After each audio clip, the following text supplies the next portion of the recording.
Mount Merapi, an active volcano in Indonesia, has a name that means mountain of fire.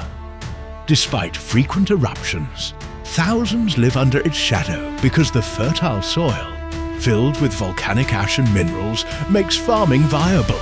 This creates a powerfully contradictory situation. The force of eruptions potentially destroys homes, yet it provides them with a means of life.